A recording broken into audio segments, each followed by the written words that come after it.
ओम नमः शिवाय। हर हर महादेव। जय शिव शंभो। जब कभी भी जीवन में आपको कोई बड़ा नुकसान होगा तो ईश्वर आपको कुछ संकेत देंगे। अगर सही समय पर उन संकेतों को आप समझ जाएंगे तो आप अपनी बहुत ज़्यादा खुद की मदद कर पाएंगे। उन संकेतों को समझने के बाद आपको यह एहसास होगा कि ईश्वर की हम पर कितनी कृपा है कि हमारे साथ कुछ भी बुरा होने से पहले वो हमें संकेत दे रहे हैं। तो जब कभी भी कोई बड़ा नुकसान होगा, कोई हानि होगी या कोई क्षति होगी आपके जीवन में, तो ईश्वर आपको यह संकेत देंगे। इन संकेतों को सही समय पर समझ ले और इन संकेतों को समझने के साथ ही अगर कुछ प्रयोग है वो अगर आप कर लेंगे तो इन पूरी नकारात्मक जो भी आपके साथ नुकसान हो रहा है आप उससे बच सकते हो।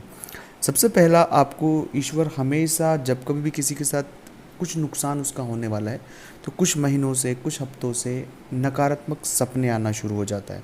बहुत ज़्यादा नकारात्मक सपने अगर आपको आ रहे हैं तो आपको सावधान हो जाने की आवश्यकता है कि हमें कोई नुकसान होने वाला है। उसमें सपनों में इस तरह के नुकसान होते देखना, क्षति पहुंचते देखना, बहुत ज़्यादा चीज़ें, बहुत नकारात्मक सपने आना, और एक दो बार आए तो सामान्य प्रतिक्रिया है, लेकिन अगर बार बार आ रहे हैं तो वहाँ पर क्वेश्चन मार्क है, वहाँ पर हमें सावधान हो जाने की आवश्यकता है।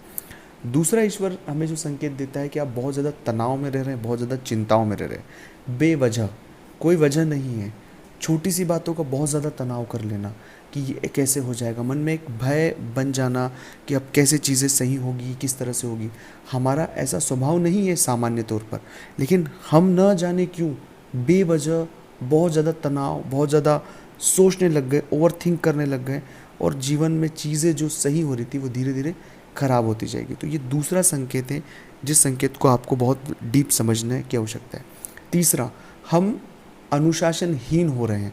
जब कभी भी व्यक्ति अनुशासनहीन हो जाता है तो उसके साथ कोई बड़ा नुकसान हो जाता है। अनुशासनहीन होने से अगर सामान्य जीवन में कोई व्यक्ति उसे नुकसान होता है, एक सामान्य सी बात है, लेकिन अनुशासनहीन होने से मतलब है कि जो व्यक्ति अनुशासन को पसंद करता है वो अनुशासित खुद रहता है, लेकिन वो चाहते हुए भी, न चाहते हुए भी अनुशासन को तोड़ रहा है। उसके जीवन में बहुत सारे अनुशासन होता है, चाहे वो प्रेम में अनुशासन हो, व्यापार में अनुशासन हो, धन में अनुशासन हो। अनुशासन का दायरा बहुत बड़ा है, तो उस अनुशासन को अगर कोई तोड़ता है तो उसे बहुत ज़्यादा आर्थिक नुकसान होता है, और ईश्वर इन बातों का संकेत हमें देता है। चौथा होता है कि कई बार हमारा मन नहीं लगना शुरू होता है। कुछ भी होता है कि मन लगेगा नहीं, कोई काम करो मन नहीं लगेगा, मन में एक नकारात्मकता हावी हो जाती है, तनाव सा महसूस होता है, बुद्धिहीनता हमें समझ आती है कि हमारे विवेक, बुद्धि, अनुभव सब कुछ शून्य हो जाता है। तो इस तरह का एक नकारात्मक माहौल खुद में बनना, कोई वजह नहीं है इसके पीछे, तो यह भी एक संकेत है कि जीवन में एक बड़ा नुकसान हो सकता है। अगला संकेत यह मिलता है कि व्यक्ति नास्तिक हो जाता है, ईश्वर में उसकी आस्था कम हो जाती है, वो भगवान को नहीं मानता है, वो उन तर्कों को ज़्यादा तवज्जो देता है जो ईश्वर के खिलाफ हो। जैसे उदाहरण के लिए कहते हैं कि ईश्वर है तो मेरी मदद करने के लिए क्यों नहीं आए। तो बहुत सारी बातें हैं, तो ऐसे तर्कों को अपने जीवन में उतार लेता है कि उनके मन से श्रद्धा जो है वो चले जाती है। तो श्रद्धा अपने आप में एक बहुत बड़ी पॉजिटिविटी है, एक सकारात्मकता है, और श्रद्धा की जो ऊर्जा है वो ईश्वर की ऊर्जा है।